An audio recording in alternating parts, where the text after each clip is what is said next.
Salut les pirates, salut tout le monde, j'espère que vous allez bien. Alors voilà, on arrive au bilan de ce voyage de 10 mois. Alors dans cette vidéo, je vais vous faire la foire aux questions. Vous avez été beaucoup nombreux et je vous remercie beaucoup à poser vos questions. J'ai regroupé ça en synthèse. J'ai mes petites notes parce que je vais pas tout retenir sinon. Alors on commence avec les chiffres. Alors ce voyage a duré 10 mois. Dans ces 10 mois, on a fait au total, avec le camion, on a fait 15 670 km à travers 21 pays. Alors dans ces 20 pays, il y en a deux qu'on peut mettre de côté, hein, la Bosnie parce qu'on a fait juste traverser, et la Belgique, dernièrement là, sur notre retour. Bon, l'Allemagne aussi, c'est vrai qu'on l'a pas vraiment visité, on s'est arrêté une fois. Bon, alors regroupé avec la route, le vélo et la marche, à travers l'Europe, on a fait au total 16 789 km. Voilà. Alors sinon, sur ces 10 mois, je vais vous parler du budget de ce voyage. Au total, pendant ces 10 mois, sur les routes, nous avons dépensé 13 000 euros. Donc dans ces 13 000 euros, il y a 5 080 d'essence, il y a 3 950 de courses. Alors quand je parle de courses, c'est vraiment les courses pour se nourrir, hein, parce qu'on n'allait pas souvent au restaurant, on faisait peut-être un restaurant par pays, mais non, c'est vraiment les courses pour se nourrir. Pour les sorties, on est à 2905. Alors ça va, on sait pas trop les sorties, ça a été quoi. On n'a pas été trop gourmand. Il y a aussi dans cette vie sur les routes le bateau qu'on a pris, les péages qu'on a pu passer, notamment la France et la Grèce, parce qu'après il n'y avait pas de péage. Et bien sûr la traversée en bateau qu'on a fait de l'Estonie à la Suède. On est à 1080 euros. Alors bien sûr ça c'était durant le voyage. Mais pendant le voyage, enfin avant le voyage et aussi pendant le voyage, il y avait d'autres frais qui s'ajoutent. Alors notamment je vous ai mis les frais de l'assurance parce qu'il a fallu assurer le camion et nous assurer également l'assurance rapatriement, l'assurance santé dans toute l'Europe. Donc l'assurance camion on en a eu pour 1110 euros et l'assurance santé on en a eu pour 2900 euros. Voilà, sinon durant aussi le voyage, alors le camion on l'a acheté, c'est notre maison, donc pour ça on a fait un petit prêt sur plusieurs années. Donc là je vais vous compter combien nous a coûté le camion pendant ce voyage. Donc on en a eu de loyer, 3300 euros. Et sinon il a fallu l'aménager le camion, hein. Donc avant de partir on a eu des frais aussi. Donc notamment les panneaux solaires, hein, le plus gros frais de 2560 euros, le poêle, 200 euros, et l'entretien, il a fallu faire faire la révision du camion, hein, mécaniquement, on en a eu pour 2500 euros. À ça on ajoute les équipements, vêtements, l'école, les diverses choses qu'on a achetées avant de partir, donc on en est à peu près à 2000 euros. Voilà, et donc on arrive à un total d'environ 28 500 euros pour ce voyage de 10 mois. Sachant que dans les 28 000, hein, comme je vous ai dit, il y a la préparation du voyage et il y a pendant le voyage. J'ai eu beaucoup la question sur combien de temps on a mis pour préparer ce voyage. Alors en fait nous avons pris la décision de partir et de tout vendre, ça a été en 2018, ça a été la décision validée, on était vraiment sûr, on n'aurait pas fait une machine arrière. Après faut compter quand même 1 an et demi pour préparer le voyage, notamment alors déjà sélectionner l'itinéraire, hein, c'est important, où on va, qu'est-ce qu'on fait, parce que bon un tour du monde en 1 an en avion c'est peut-être possible juste en faisant le tour en avion, mais alors nous on avait 1 an, on voulait découvrir aussi, voyager, donc on avait prévu l'Europe et un peu d'Asie. Avec la pandémie ça s'est pas fait, on a fait que l'Europe, mais voilà. Donc préparer l'itinéraire, le véhicule, choisir ton véhicule, voir comment tu vas voyager, et puis bien sûr la vente de la maison et toute la paperasse qu'il y a eu. Donc il faut compter 1 an et demi, nous ça nous a pris à peu près 1 an et demi de préparation. Alors la situation professionnelle avant notre départ, alors nous, moi j'étais comptable en CDI, Et donc j'ai fait une rupture conventionnelle. Mon ancien patron m'a accepté cette rupture conventionnelle au mois de septembre 2019. Et puis je me suis inscrite au chômage. Alors faut savoir que je me suis inscrite au chômage, pas pour en bénéficier pendant mon voyage bien sûr, parce que c'est illégal, mais c'était surtout que à mon retour, actuellement, je voulais toucher ce chômage, parce que je vous expliquerai après, ça sera l'objet d'une autre vidéo, j'ai plein de projets. Mais il faut savoir, si je ne m'étais pas inscrit au chômage avant de partir, et que je l'aurais fait à mon retour, j'aurais eu 0 de chômage. Pourquoi? Je vous explique. Parce qu'ils auraient pris les mois derniers, parce qu'en fait pour toucher le chômage, il faut avoir travaillé 1 an il me semble, avant d'être au chômage. Or, pendant les 10 mois, j'ai pas travaillé. Donc ils m'auraient compté ça, et au final, j'aurais eu 0. Donc surtout, si vous partez en voyage, il faut d'abord vous inscrire au chômage, quand vous reviendrez, si vous n'avez pas plus d'emploi, quand vous allez revenir. Et puis il faut, pendant votre voyage, il faut dire que vous ne cherchez pas d'emploi, donc ça s'appelle geler votre chômage. Je l'ai arrêté, je me suis inscrite et puis juste après j'ai même pas touché, j'ai dû toucher 1 semaine peut-être. Et juste après je me suis mis, j'ai gelé mon chômage pour l'avoir disponible à mon retour. Voilà. Et puis Samy, lui, il a demandé un congé sabbatique. Alors un congé sabbatique, c'est une demande qu'on fait à notre employeur. Et puis il accepte ou il accepte pas, ou alors avec certaines conditions. Bon, en l'occurrence, il a accepté, pas de problème. Et par contre, un maximum de 11 mois. Donc il avait 11 mois de congé sabbatique. Et là, il reprend le 1er décembre. Mais il est très content de reprendre.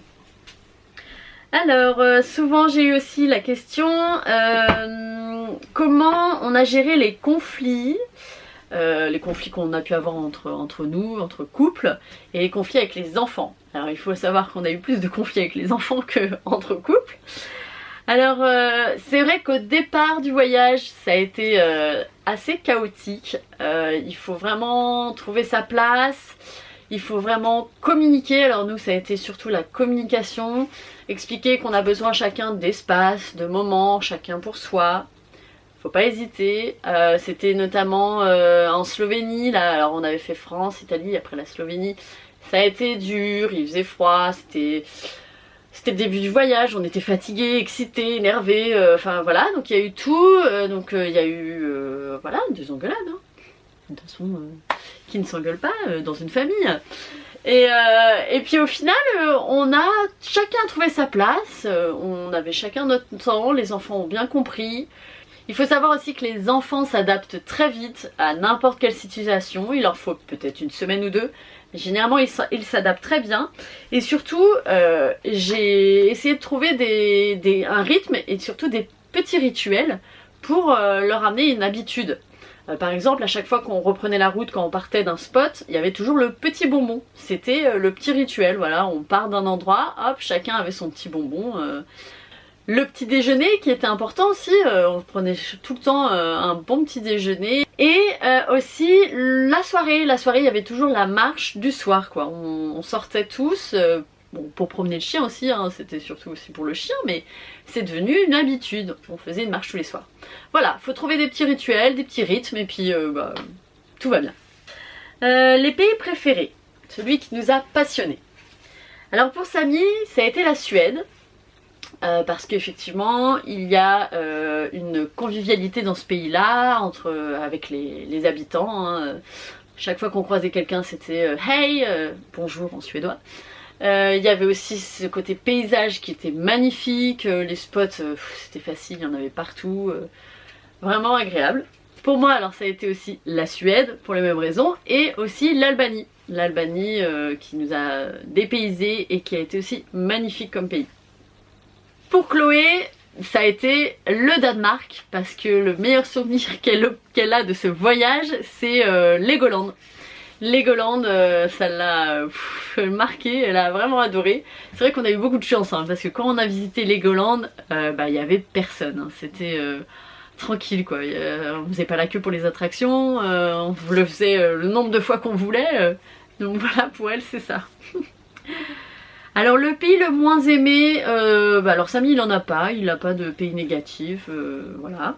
Pour ma part, ça a été la Bulgarie. La Bulgarie, alors déjà c'est par rapport à ses routes, c'est vrai que les routes c'est pas idéal, il y en a vraiment pas, ou une, et elle est chaotique. Et ça a été aussi ce contraste que j'ai vu entre le tourisme de masse et les habitants de ce pays. J'ai ressenti un manque d'attention des dirigeants par rapport à leur population. Je trouve qu'ils sont un peu oubliés. Par contre, le tourisme, ils sont pas du tout oubliés, quoi. Le pays est pauvre et pourtant sur toute la côte, au niveau de la mer, on trouve des attractions, on trouve des hôtels, on trouve tout pour le tourisme, quoi. Et dès qu'on va dans les petits villages ou autres, on n'en a pas fait beaucoup à cause de l'état des routes, mais j'ai ressenti une grosse pauvreté.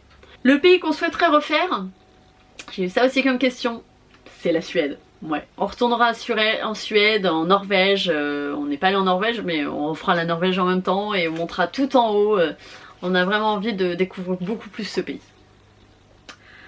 Alors j'ai eu aussi beaucoup la question, quels sont nos meilleurs souvenirs? Alors nos meilleurs souvenirs, il y a eu notamment en Roumanie, en Transylvanie, le château de Dracula. C'était un beau château, on a beaucoup aimé la visite. Il y a eu aussi un autre château, le château d'Egeskov au Danemark, qui était impressionnant notamment au niveau de ses expositions. C'était magnifique, exposition moto, exposition voiture. C'était vraiment très chouette. Bien sûr, le meilleur souvenir, c'est peut-être le top, le numéro 1 des souvenirs, c'est les 2 mois passés, des mois et demi, passés en Grèce avec notre communauté et nos amis et notre famille. On peut les inclure dans la famille parce que ça a été vraiment enrichissant et extraordinaire qu'on a passé en Grèce, en Péloponnèse. Donc le meilleur souvenir aussi c'est Legoland, hein, pour Chloé. La traversée en bateau, c'était un super souvenir ça aussi. C'était le seul soir où on dormait, où on ne dormait pas dans le Black Pearl. C'est un bon souvenir. Il y a aussi Delphes en Grèce. Bon souvenir de Delphes. Vraiment un site touristique magique et plus côté énergétique. C'était vraiment spectaculaire. C'était vraiment génial. Et aussi le château de Gjirokastër en Albanie, qui était très beau et très impressionnant par rapport à ce qu'ils exposaient au niveau de... C'était du réel quoi, c'est comme si ça a toujours été comme ça, on se croirait dans l'époque où le château existait. Changement de décor, j'ai dû couper parce que les filles sont arrivées de l'école, donc je refais ça mais dans le garage. Donc là je suis... en fait le camion est juste derrière, je suis dans le garage où on a entreposé nos affaires. Et on a eu de la chance mais on a pu mettre notre camion juste à côté. Alors je reprends les petites questions. J'avais répondu à la question quels sont les meilleurs souvenirs. Maintenant, inverse, quels sont les moins bons souvenirs. Il n'y en a pas beaucoup. Le moins bon que je peux retenir c'est en fait quand on arrive dans le sud, à partir de la Croatie mais plus l'Albanie, il y a beaucoup de chiens errants en meute. Et c'est vraiment un fléau ça parce que ils sont pas très gentils. Et alors avec Ako, c'était pas évident. Alors le moins bon souvenir c'est le chien justement qui se fait attaquer par un autre chien. Alors, il n'a pas été mordu, rien du tout, mais ça a failli quoi. On l'a retenu, on a poussé l'autre, enfin on s'est débrouillé. Ah oui, alors un des moins bons souvenirs aussi, où franchement je vous conseille pas de faire ça, c'est la maison du Lego. Alors c'est pas du tout Legoland qui se trouve à côté, c'est vraiment la maison du Lego qu'il y a dans la même ville. On paye aussi cher que Legoland, mais alors à part empiler des Lego, alors pour ceux qui sont fans de Lego, bon c'est... oui, pourquoi pas. Mais là, non, ça fait cher pour jouer au Lego quand même. J'ai eu une question lors de notre voyage, avons-nous trouvé ce que nous cherchions par rapport à mon projet de ferme, parce que à la base on était parti aussi, enfin c'était l'un des projets du voyage, c'était de rencontrer des fermes en permaculture ou des fermes maraîchères, enfin tout type de ferme. Alors au départ ça s'est très bien passé, on en a trouvé une à Châteaufers, hein, je vous remets le lien si vous voulez de la vidéo concernant cette rencontre géniale qu'on a eue en dessous Bourges, qui s'appelle Châteaufers. Génial. Après bien sûr le confinement en Grèce, hein, on a passé 2 mois et demi à faire du jardinage, à concevoir un magnifique endroit en communauté. C'était une très belle expérience dans ce type-là aussi. Et puis après, on avait prévu aussi une rencontre en Grèce avec une autre ferme un peu plus intensive que celle, parce que le confinement où on était, il n'y avait pas grand chose, donc on a créé ça. Mais on avait pour projet d'aller voir une autre ferme. Ça s'est pas fait à cause de tout ce qui s'est passé, la pandémie. On avait pour projet aussi au Kazakhstan d'essayer de rencontrer un domaine d'agroforesterie qui est réputé au Kazakhstan. Là aussi ça s'est pas fait parce qu'on n'est pas allé au Kazakhstan. Alors le virus, la pandémie nous a un peu mis des bâtons dans les roues par rapport à ces rencontres qu'on aurait pu faire. Parce qu'après, tout était assez fermé, hein. Tout le monde avait peur et tout le monde a toujours peur de ça. Voilà, bon. On a laissé tomber et puis c'est comme ça, c'est pas grave. On a fait deux super expériences, c'était déjà super. Alors on m'a demandé aussi comment on recherchait tous nos spots. Alors c'est vrai que pendant le voyage on n'a pas eu de problème pour trouver des spots, on en a trouvé tout le temps. À chaque fois, il y a eu 2 fois où on est arrivé sur le lieu et ça collait pas par rapport à notre gabarit. Alors voilà, il y a eu que 2 fois dans tout le voyage. Sinon, on préparait toujours le lieu où on sera le prochain coup qu'on bouge. Alors on utilisait déjà Park4Night, une application géniale de voyageurs où ce sont les voyageurs eux-mêmes qui agrémentent cette plateforme. En donnant des nouveaux lieux de spot, en mettant des commentaires sur l'état des spots qu'ils ont pu trouver, si ça a changé depuis X temps. Et on a utilisé aussi Google Maps parce que on n'avait que quelques photos sur Park4Night, alors du coup avec Google Maps on allait carrément sur le lieu en vidéo et on visualisait l'arrivée si c'était accessible, s'il n'y avait pas de problème, et pas de problème à chaque fois, c'était génial. Alors on nous a beaucoup demandé aussi si on avait eu des regrets pendant le voyage. Alors oui, un seul regret, surtout moi je l'ai un peu mal vécu, c'était le fait de ne pas aller en Asie. Ouais, c'est mon plus gros regret parce que j'avais tout préparé, vraiment le trajet, les papiers pour faire des passeports, j'avais tellement passé de temps dessus que c'est le plus gros regret du voyage, c'est de ne pas aller en Asie. Bon, c'est comme ça, hein. Grâce au confinement qu'on a vécu en Grèce, j'ai outrepassé ce problème, ce regret. Un des gros regrets aussi que je peux avoir, c'est aussi de ne pas avoir assez travaillé mon anglais. Parce que bon, j'avais les bases, voilà, les bases, mais alors pour dialoguer, ça a été vraiment un handicap et ça nous a manqué vachement. De pas savoir parler anglais. On pouvait dialoguer avec quelqu'un qui nous posait des questions, mais on n'avait pas l'instinct d'aller vers lui pour poser des questions, parce que on n'était pas doués. Et non, sinon il n'y en a pas eu du tout. Il n'y en a pas d'autres à vous dire.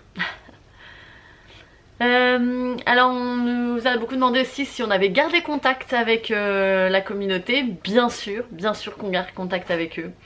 En plus grâce à internet c'est beaucoup plus facile, hein.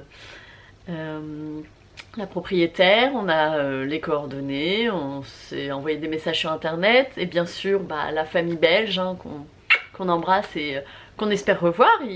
On espère qu'ils vont venir nous voir ici en Bretagne. José aussi, alors là aussi pas de problème, on a gardé des bons contacts.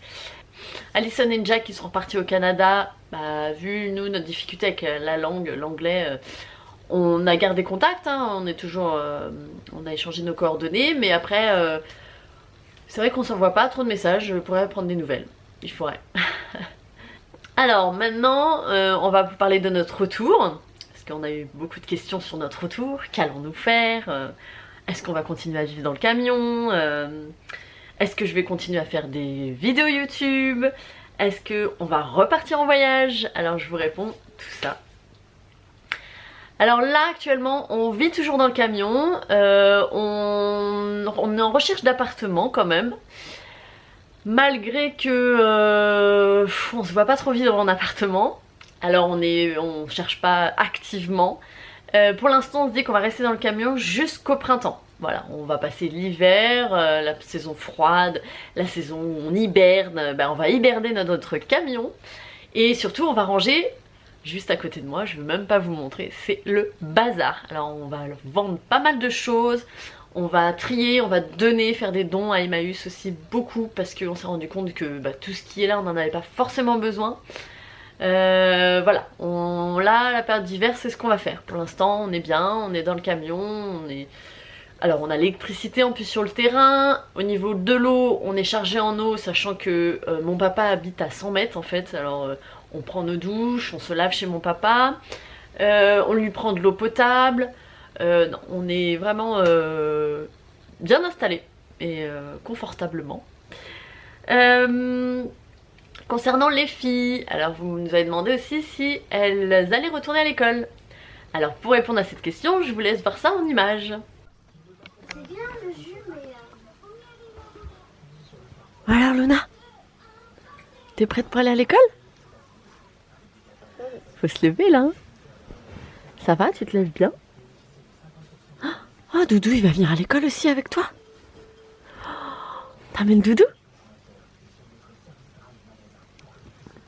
Bon. Et Chloé? T'es prête? Ouais. Les sacs sont prêts aussi? Bon petit déj.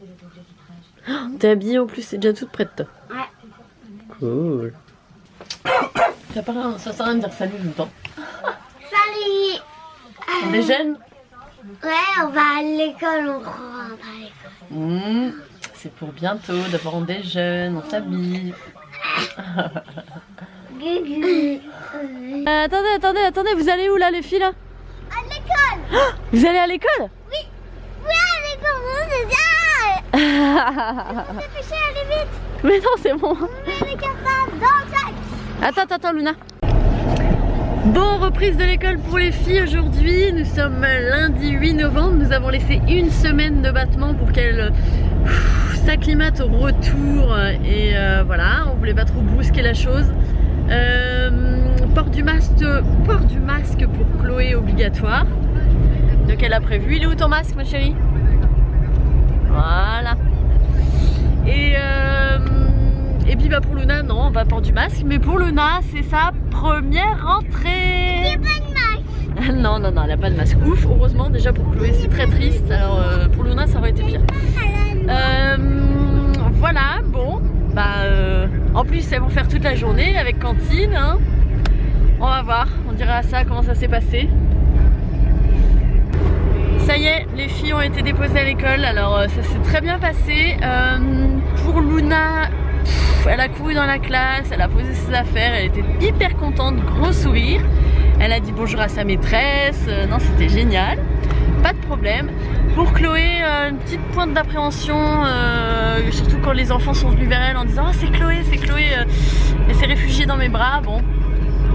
Ah, il y a le soleil derrière moi, voilà. Bon c'était, voilà, et pour moi, un peu plus dur. Moi, ouais, j'ai pas chialé, mais voilà, c'est un peu plus dur, ouais. Mais faut qu'on s'habitue, c'est le coup de se remettre. Puis on va pouvoir faire plein de choses là, pendant qu'ils sont à l'école, on va pouvoir... Enfin bon, vous verrez plus tard. Allez. Et moi j'ai pas eu le droit d'y aller parce qu'il fallait qu'une personne. Ouais, qu'une personne, ouais. Et moi j'ai pas eu le droit. Une personne. Bah ouais, parce qu'il y a un cercle, il n'y avait pas beaucoup de parents. Déjà qu'il n'y a que les parents de maternelle qui ont le droit de rentrer dans l'enceinte de l'école. Et puis c'est un parent, ouais, effectivement. Bon. Du coup, il a dû dire au revoir au portail. Il a pleuré avant moi. Allez.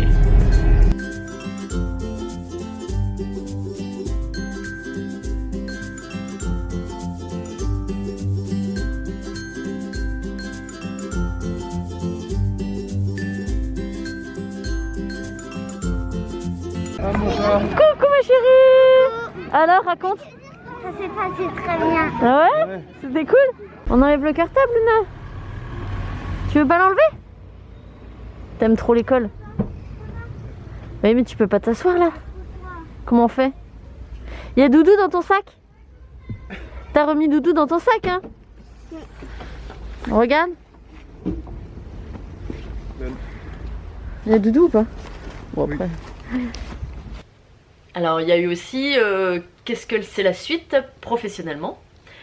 Alors professionnellement, Samy va reprendre son travail. Il était donc en congé sabbatique et il reprend là le 1er décembre. Alors me concernant, voilà, je pars en formation. Si tout va bien, je commence une formation le 18 janvier pour mon projet professionnel. Alors je vais mettre notre projet professionnel parce que c'est quand même un gros projet qui va impliquer toute ma famille.